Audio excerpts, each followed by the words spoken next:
오늘 역사서의 맨 마지막 분 열왕기하 25장 이야기. 시드기야 왕, 유다의 제일 마지막 왕 시드기야 왕 때 나라가 바벨론에 의해서 지금 망하는 그러한 장면까지 지금 왔습니다. 이 갈대아 군대라고 하는 바벨론의 군대들이 지금 느부갓네살 왕을 중심으로 해서 예루살렘으로 쳐들어와서 예루살렘 성을 지금 포위하고 1년 6개월 동안 공성을 하죠. 토성을 쌓고 똑같은 높이로 이렇게 해서 지금 예루살렘 성이 무너지는 1년 6개월 동안 포위되어 있었으니까 양식이 다 떨어지고 기근이 들고 많은 어려움 속에서 성벽이 무너지기 시작했고 갈대아 군인들이 돌아오니까 시드기야 왕이 도망가다가 지금 잡혀서 그 앞에서 아들들을 다 처형당하고 왕은 두 눈이 뽑혀서 지금 쇠슬로 묶여서 바벨론으로 포로로 끌려가는 비참한 상황이 벌어졌고 그 후에 다시 장군이 군대를 이끌고 와서 예루살렘 성전 불태우고 왕궁 불태우고 예루살렘 성벽 다 헐어내리고 그렇게 해서 다들 포로로 끌려가고 거기에 천한 사람들 남겨두고 그리고 포도원지기와 농부들을 삼았다 하는 얘기. 이렇게 나라가 멸망하는 이야기, 망하는 이야기, 파멸, 파국에 이르는 이야기들이 지금 오늘 본문에 이렇게 나와 있습니다. 그 역사서의 맨 마지막은 결국 북왕국 이스라엘도 아수르에게 망하고 남왕국 유다도 바벨론에게 이렇게 망했다 하는 것으로 끝나는 거예요. 25장 끝나고 그 다음에 여러분들이 잘 아는 역대기로 넘어가죠. 두 번째 역사서로 이제 넘어가는 거죠. 자, 왜 망했는가? 망할 때는 이유가 있겠죠. 그렇죠? 한 개인의 일생 속에서도 고난을 당하고 망할 때는 분명히 이유가 있을 거예요. 왜 망했는가? 그냥 이유 없이 갑자기 망하지는 않았을 거예요. 언제부턴가 전조들이 좀 있었는데 눈치채지 못한 거죠. 그렇죠? 그리고 잘못된 판단을 했던 거예요. 분명하게. 그래서 제가 오늘 본문 속에서는 망하는 것은 다 이유가 있다. 그러면서 이제 한번 이 유다가 망하는 그 과정을 보면서 역사적인 이유를 한번 찾아보자요. 역사적으로 지정학적인 이유가 있죠. 아수르가 무너지고 바벨론이 쭉 신흥국이 일어나면서 그 바벨론이 세력을 굉장히 넓혀갑니다. 제국주의들은 대개 나라를 확장해가죠. 지금 뭐 여러분들이 제국을 이루고 있는 나라들을 보면 대개 이웃 민족들을 침략해서 다 자기 영토로 삼고 자기의 그렇게 민족으로 흡수해가는 그런 것들을 여러분들이 실제로 보실 겁니다. 제일 크게는 요즘 현대적으로는 중국을 둘 수 있죠. 티베트, 몽골 다 해서 자기 땅으로 삼고 있고 자기 나라라고. 전혀 민족도 다르고 언어도 다르고 나라가 다른 나라였었는데 들어가서 빼앗은 거예요. 지금도 호시탐탐 그런 기회를 노리고 있죠. 역사적인 상황을 그래서 잘 분석을 해봐야 됩니다. 바벨론 제국의 부흥과 확장이라고 하는 것은 바로 이것이 여러분들이 메소포타미아 문명에서부터 점점 확장되어 나오면 그 다음에 유다 이쪽을 지나서 이집트 문명의 지역으로 확장되어 나가서 두 문명이 충돌할 수밖에 없어요. 그러면 이집트를 치러 가려면 꼭 이 아람 유다를 지나가게 돼 있어요. 그러니까 유다는 길목이에요. 지정학적으로도 길목이고 역사적으로도 그런 위치에 있기 때문에 사실은 이 메소포타미아 문명의 세력이 점점 커지면서 이집트까지 침략해가는 과정 속에 거기에 문과 같은 이 유다는 지금 바람 앞에 촛불처럼 꺼질 수밖에 없는 상황을 맞게 되었습니다. 그래서 이게 역사적으로는 세계사적으로 지정학적으로는 유다는 그렇게 해서 바벨론에게 무너지고 포로로 끌려가고 다시 바벨론의 세력이 이집트까지 가서 점령하는 대제국을 사실은 이루는 거예요. 그거는 뭐 역사적으로 되어진 기록된 상황들이니까. 이때 그 길목에 있던 그 나라 버텨야죠. 그렇죠? 이겨내야죠. 버텨나가는 거예요. 근데 버티는데 여러분들 고대 전쟁이라는 것이 뭐 큰 예루살렘 성 뭐 어떻게 생각하면 최고의 요충지고 전략적인 그런 도성이었지만 거기에 쭉 포위하고 나오지 못하게 하고, 여러분 한번 생각해보세요. 옆에 토성을 쏴서 똑같이 해서 넘어오려고 하는 공성을 공략하는 작전을 쓰는데 1년 6개월 동안 지금 포위한 거예요.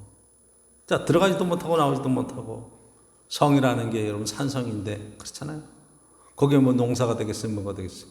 거기서 먹고 수급하는 것이 한계가 있죠. 1년 6개월 버티니까 더 이상 먹을 게 없었어요. 그래서 무너지는 거예요. 그래서 시드기양 9년에, 시드기양 11년에 그 성이 4월달에 무너져서 3절에 보면 그의 넷째 달 9일에 성중에 기근이 심하여 그 땅 백성의 양식이 떨어졌더라. 이 이야기는 1년 반 동안 지금 포위하고 있는 그 상황 속에서 먹을 게 양식이 다 떨어져서 이제는 더 이상 버틸 힘이 없었다는 거예요. 그래서 4절에 그 성벽이 파괴되고 갈대아 군인들이 들어오기 시작을 했습니다. 그래서 무너져 내린 거예요. 두 번째로 우리가 이제 이것을 그런 역사적인 사실에 있어서 또 다른 면에서 이 바벨론의 침략과 이 상황들을 볼 수 있습니다. 그것은 신앙적인 관점에서 보는 거죠. 그렇죠? 신앙적으로 그럼 어떤가 이야기예요. 우리가 성경을 읽다 보면 히스기야 왕 때에 히스기야 왕이 정말로 이 아수르의 침공, 바벨론의 침공 이것을 큰알배 기도하면서 그 물리쳤던 아주 놀라운 일들을 갖고 있습니다. 아수르의 침공들을 얼마나 기도하면서 하나님 앞에 물리치고, 개인적으로 병들었을 때도 그 병을 가지고 하나님 앞에 눈물로 기도하고 이사야 선지자를 통해서 내 생명의 15년을 연장을 받을 것이다. 그렇게 쭉 해서 하나님의 은혜를 경험했던 정말로 신앙이 좋은 왕이었었는데, 이 왕이 회복됐다는 얘기를 듣고 그때 신흥국 바벨론에서부터 사신들이 왔어요. 그래서 이게 사신들이 왔을 때 왕이 반갑게 맞이하면서 쭉 자랑하면서 보여줍니다. 뭘 보여주냐? 왕궁 곡간과 막 군세들과 막 쫙 자랑하는 거죠. 그때 히스기야 왕이 병이 나은 것이 하나님의 은혜다. 하나님을 자랑하고 하나님 앞에 이렇게 했어야 되는데 자기가 능력 있고 나라가 부강하고 이런 것들을 다 자랑하는 것처럼 그렇게 보여줬어요. 그래서 이 바벨론에서 온 사신들이 신흥국에서 온 사람들이 갖고 나니까 이사야 선지자가 바로 들어와서 왕이여 지금 무슨 일이 있었습니까? 바벨론으로부터 사신들이 왔었습니다. 내가 병 나은 것을 듣고 축하하며 사신들이 왔었습니다. 뭘 보고 갔습니까? 그랬더니 쭉 설명하죠. 왕궁에서 내가 안 보여준 것이 없이 다 보여주고 왕이여 큰일 났습니다. 나라가 바벨론에게 망하게 되었습니다. 그런 게.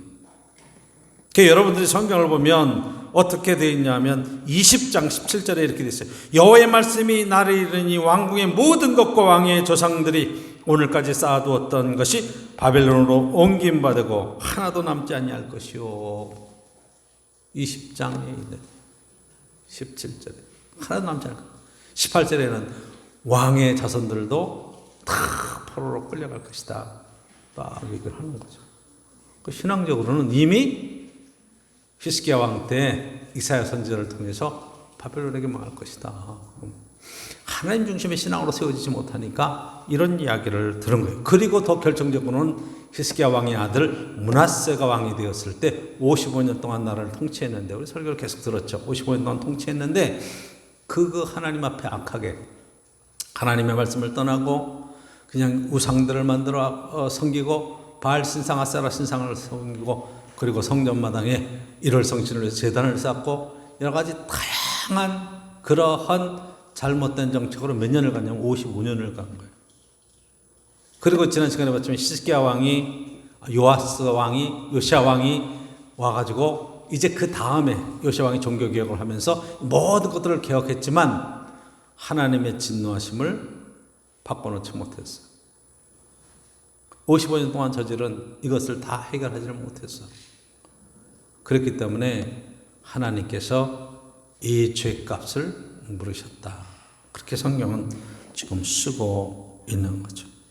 그래서 이 불신앙, 하나님에 대한 이 죄악에 대한 일, 악한 일을 행한 것에 대한 하나님의 심판이다. 바벨론을 들어서 유다를 치셨다. 이렇게 성경적인 해석을 하는 겁니다.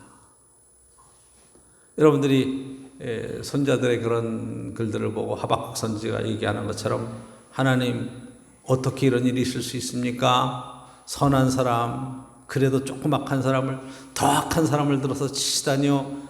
그런 질문을 했던 것도 우리는 기억합니다. 그러나 어쨌든 신앙적인 것은 하나님의 심판이다.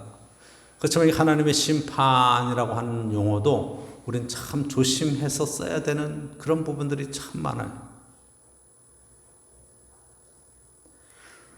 자, 우리가 오늘 본문 속에서 세 번째, 이렇게 유다가 망하고 예루살렘 성이 무너지고 성전이 무너지는 이런 모든 것들을 더 큰 관점에서 하나님의 섭리의 관점에서 볼 수도 있습니다. 그렇죠? 하나님의 섭리가 망하는 것도 하나님의 섭리다. 이 망하는 것을 통해서 이 고난을 통과하면서 더욱 신앙이 하나님 중심으로 돌아오고 내가 도대체 뭘 잘못했는가? 왜 망했는가? 생각해야 돼요. 개인적인 상황에서도 마찬가지. 여러분 건강을 잃을 때 내가 왜 건강을 잃지? 왜 이런 문제가 생겼지? 한번 돌아보고 생각해야 돼. 그걸 개선해야 돼. 생활 습관이 나쁜가? 음식을 잘못하고 있는가? 운동을 하지 않는가? 자기 삶을 돌아봐야죠. 굉장히 중요한 거예요. 이게.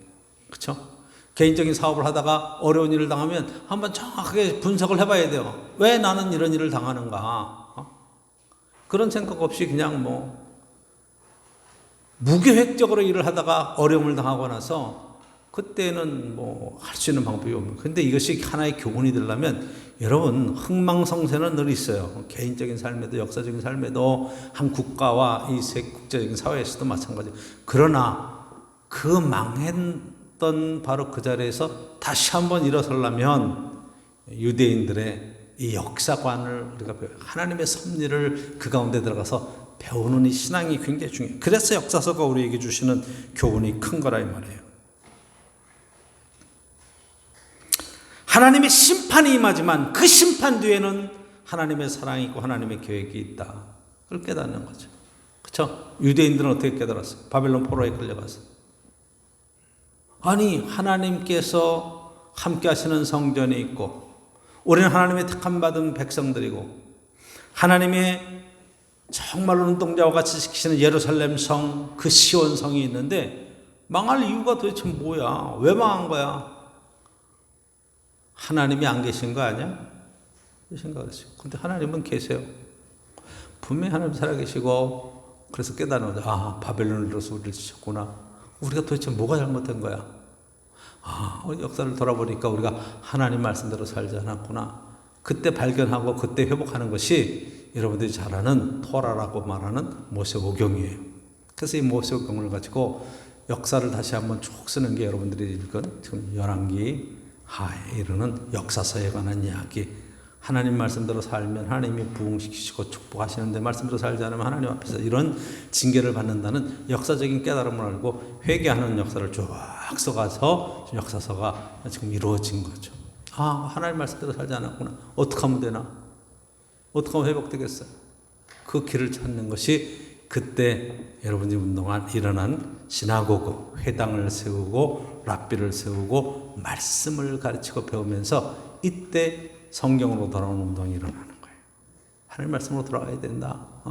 말씀을 따라 살아야 된다. 그래서 여러분들이 거기서 이제 성서가 편집되고 성서가 쓰여지고 다 해서 거기서 이제 여러분 구약 성경에 그런 틀들이 짜여지는 거예요. 예언서들이 만들어지는 거예요. 이게 보니까 그때는 예언자들을 향해서 재수없는 소리 한다고 그러고 돌을 던지고 너희들 그렇게 함부로 말하면 안 된다. 너희들에게만 하나님의 말씀이 있냐? 그렇게 얘기했더니 나중에 보니까 망하고 보니까 예언자들의 얘기가 진짜였어요. 궁중 예언자들 하나님의 이름으로 막 축복했던 이야기들은 다 헛된 거였고 그러니까 그 예언자들의 말씀을 쭉 모아서 여러분들이 잘 아는 4개의 대예언서 또 12개의 소예언서 이렇게 말씀을 만들어놨어요. 그렇게 말씀을 돌아와서 50년이 지났을 때 여러분 정확하게는 첫 번서부터 시작해서 70년, 50년이 지났을 때 잘 아는 대로는 페르시아라고 바사라고 하는 나라가 딱 일어나서 그 막강한 바벨론을 한순간에 무너뜨리고 고레스 왕이 너희들은 고토로 돌아가라. 본 나라로 돌아가서 거기서 예루살렘 성전도 세우고 너희 나라를 세우고 이 작전을 쭉 쓰면서 그게 지금 하나님 안에서 돌아오는 경험을 사실 하는 거거든.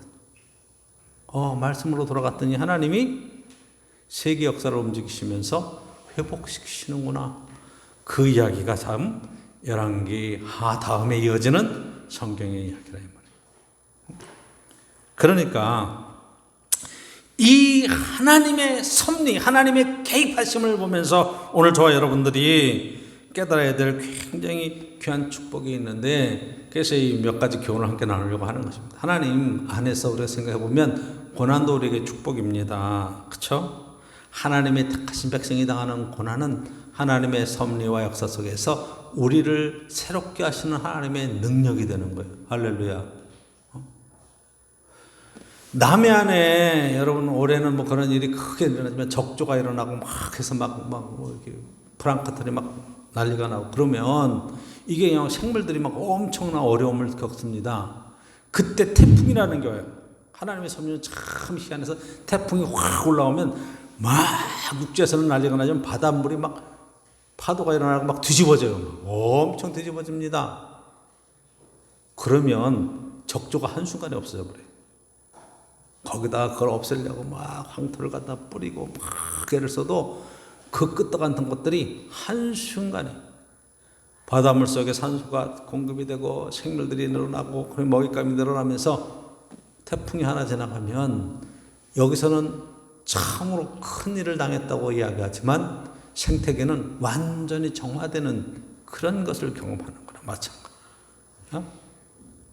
여러분들이 육체적으로도 이제 감기가 걸리고 몸살이 걸려서 막 춥고 막 열이 나고 막 부들부들 떨리고 그럴 때 우리는 해열제 먹고 막 이렇게 막 애를 쓰지만 사실 그 과정을 딱 통과하면서 몸에 여러 가지 그러한 암인자라든가 여러 가지 일들이 여러분 정리되면서 회복되는 운동을 하는 거예요. 그러니까 여러분 아픈 게 열이 막 나는 게 나쁜 것만 너무 열이 높아가지고 막 혼수 상태로 갈 정도가 되면 안 되겠지만 그 열을 통해서 몸에 악한 것들 나쁜 세포들을 정화하는 작업을 하는 거나 똑같은 거예요. 로마서 8장 28절에서는 이렇게 쓰고 있어요. 우리가 알거니와 하나님을 사랑하는 자 곧 그의 뜻대로 부르심을 입은 자들에게는 모든 것이 합력하여 선을 이루느니라. 하나님 안에서 부르심을 받은 사람은 모든 것이 합력하여 선을 이루고, 그러니까 고난도 때로는 우리에게 유익이 되고 때로는 이 망하는 것도 하나님의 축복에서 그 다음에는 성공적인 자람으로 나갈 수 있어요. 7.8기라는 말이 있죠.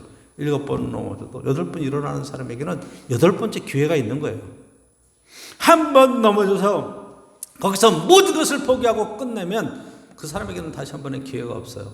하나님께 기도하면서 하나님 이런 일이 내게 일어났습니다. 어떻게 하면 좋겠습니까? 제가 뭘 더 준비하고 뭘 어떻게 그 다음 길을 찾아 나가겠습니까? 하나님께 묻고 나아가는 사람에게는 그 다음번에 기회가. 그러니까 지금 역사서의 교훈은 망했다고 끝이 아니다. 나라가 무너졌다고 완전히 망한 것도 아니다. 하나님 앞에 길이 있다. 할렐루야. 여러분 하나님은 살아계신 분이에요. 꼭 믿으셔야 됩니다. 형 에서하고 다투다가 장자권 빼앗고 축복권 빼앗고 그래가지고 막 죽을까봐 도망가잖아요. 형이 죽여버린다고 에서가 그러니까 도망가잖아요. 도망가다가 뭘 경험해요? 베들에서 하나님을 만나는 경험을 하잖아요. 집에만 있었으면 하나님 절대 못 만납니다. 그게 형을 피해서 도망가다가 무섭고 그냥 밤에 잠이라도 청해보려고 돌베개 베고 잠을 자다가 거기서 하나님을 만나잖아요. 하나님 찾아오시잖아요. 하나님 여기 계시는데 내가 그걸 몰랐구나. 그렇죠? 하나님께서 뭘 얘기를 하세요? 내가 너와 가는 길에 동행하고 내가 너를 꼭 지키며 너를 반드시 돌아오게 할 것이다. 그때부터 야곱은 인생이 달라졌어요.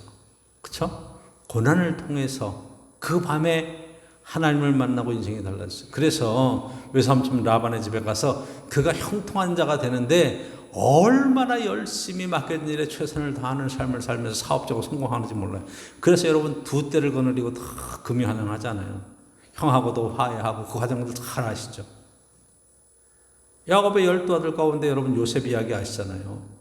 요셉이 어떻게 성공적인 삶을 살아가요?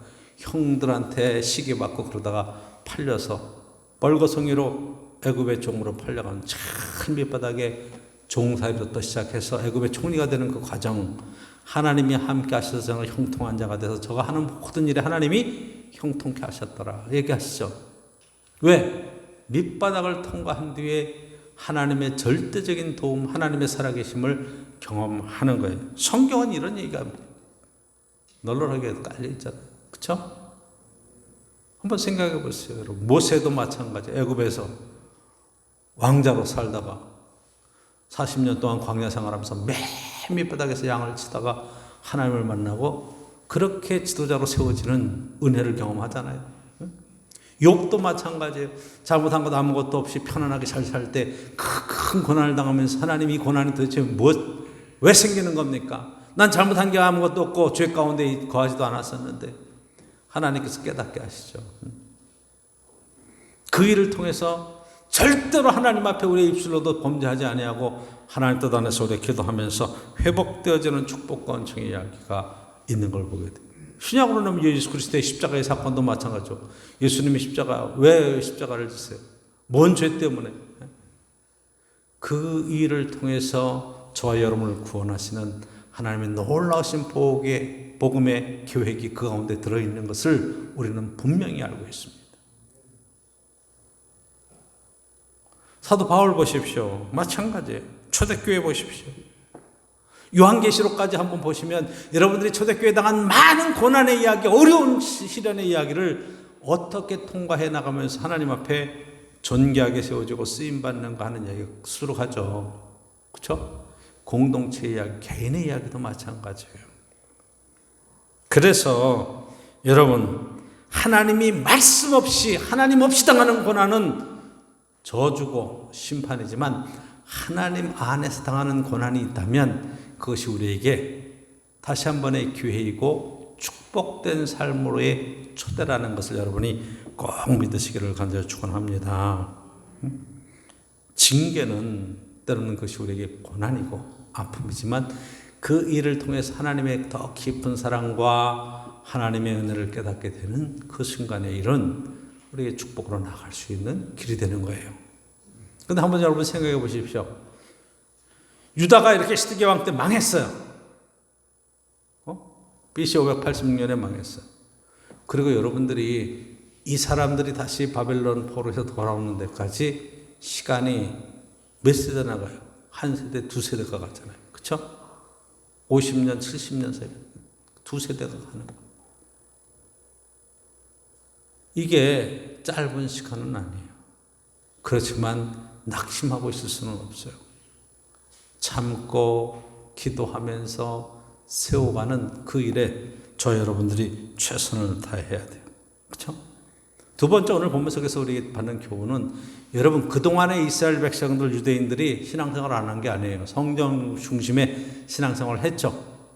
그 생활은 제사장 중심의 하나님 앞에 제사 지내는 거, 절기 지내는 거. 제사의 핵심적인 내용은 하나님 앞에 복을 비는 거예요.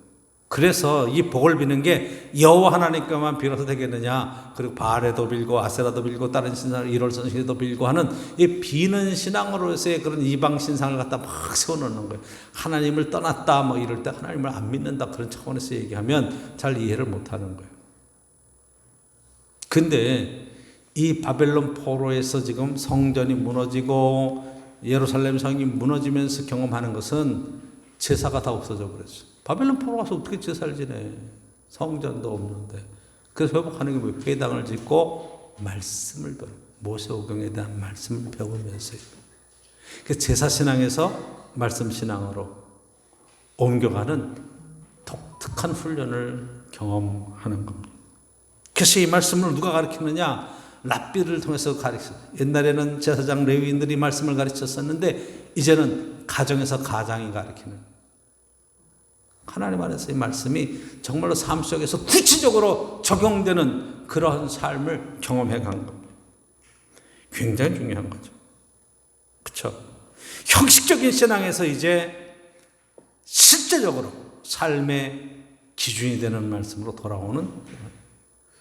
여러분, 종교개혁 핵심적인 내용이 뭐예요? 중세신앙이 미사신앙, 제사신앙에서 하나님 말씀 신앙으로 옮겨오는 거죠. 그렇죠? 여러분, 말씀 공부가 중요한 거예요. 창세부터 요한계시록까지 말씀을 쭉 스토리로 읽는 것보다는 더 중요한 게 하나님의 뜻을 이 말씀 속에서 찾아내면서 그 말씀이 오늘 삶에 내가 묵상이 되고 이 말씀에 순종하면서 말씀이 삶의 기준이 되는 굉장히 중요한 일을 하는 거예요. 오늘도 저와 여러분들이 말씀 속에 세워질 수 있길 주 여러분 축복합니다. 새벽 기도회가 요즘 잘 못 되니까 잘 못 모이니까 제가 여러분들에게 이렇게 말씀을 올려요. 보시는 분도 있고 안 보시는 분도 있어요. 제가 이렇게 참 이게 이 전자제품들이 참 신기한 게, 밴드라고 하는 게 신기한 게, 그게 이 밴드를 만든 사람은 우리 회원들이 몇 명인지, 그 말씀을 누가 오늘 읽었는지 안 읽었는지 다 점검이 돼요. 할렐루야. 여러분들은 몰라. 여러분 들어가서 누가 읽었는지 안 몰라. 내가 읽은 건 내가 다 쓰면 거긴 나와. 그런데 제가 이렇게 해서 쭉 보면, 아, 김웅원 권사님이 읽었구나. 그런 건 딱 보면 나와. 권사님 그렇게 나오고 있어요. 딱 읽으면. 우리 강 집사님이 읽었구나. 그 댓글을 안 달았어. 그럼 댓글을 안 달은 것도 딱 알아. 왜? 그 읽고 답이 없으니까. 그 댓글을 달면 읽고 답글을 닮았다. 아, 읽기만 나갔구나. 어떤 분은 들어오지도 않아. 한 달, 두 달 가도. 마 권사님 안 들어와. 아, 기가 막히게 안 들어와. 그럼 뭐 안 읽는구나. 그래서 알죠. 아, 목사님 저 바빠서 못 읽습니다. 아이, 괜찮아. 그 짧은 제가 A4 용지 한 페이지 쓰는 거예요, 이게. 그래서 올리는 건데, 어쨌든 새벽에 참가하면, 예배에 참석하면 더 풍성하게 그 앞뒤로 제가 많은 이야기들을 더 하면서 이제 설교를 하는데, 핵심적인 내용만 딱 여러분 써서 읽어도, 적어도 목사님이 어떤 관점에서 성경을 가르치고 있고 말씀을 증언하고 있고 하는 것들은 여러분들이 보실 수 있는 굉장히 귀중한 기회가 되는 거예요.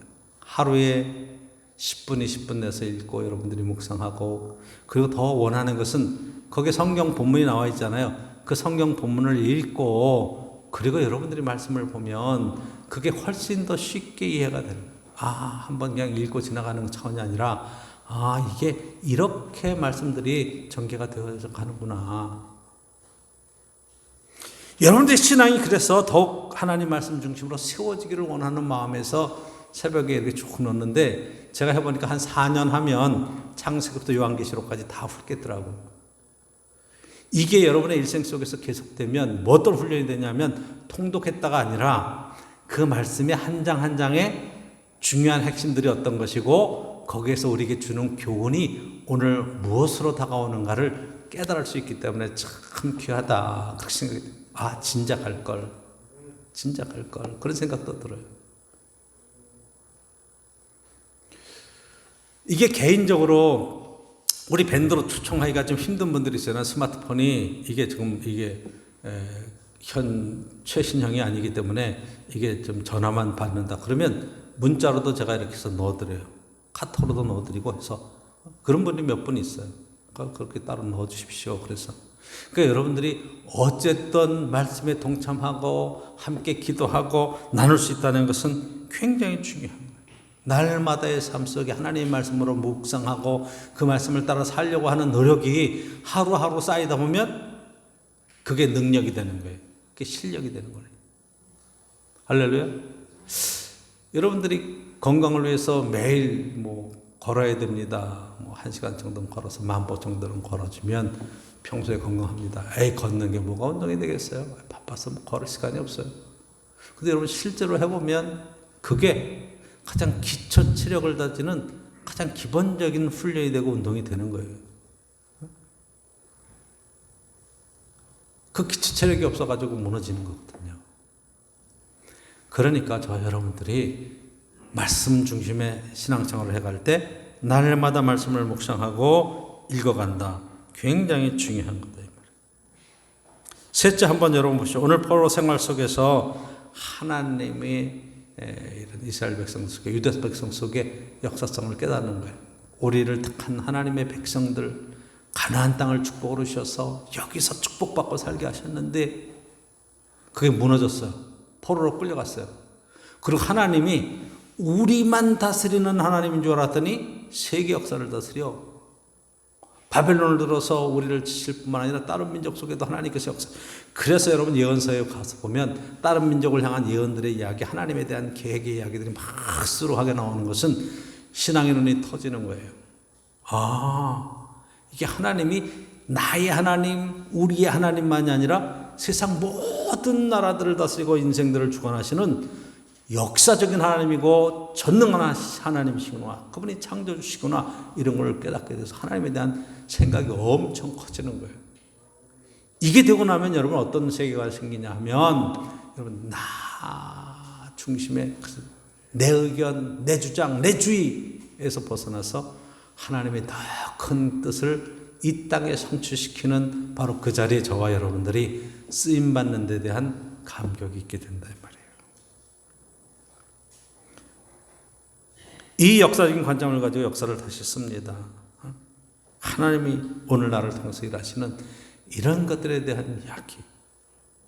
그게 여러분 이제 열왕기서를 끝내고 역대기로 넘어가면 이게 이제 유대인의 역사 속에서 하나님께서 유대인을 선택하셔서 이 지금 무너진 나라에서 다시 한번 일으키실 것에 대한 큰 비전을 가지고 역사를 새로운 관점에서 쓰고 있는 그런 것까지도 우리가 볼 수 있죠.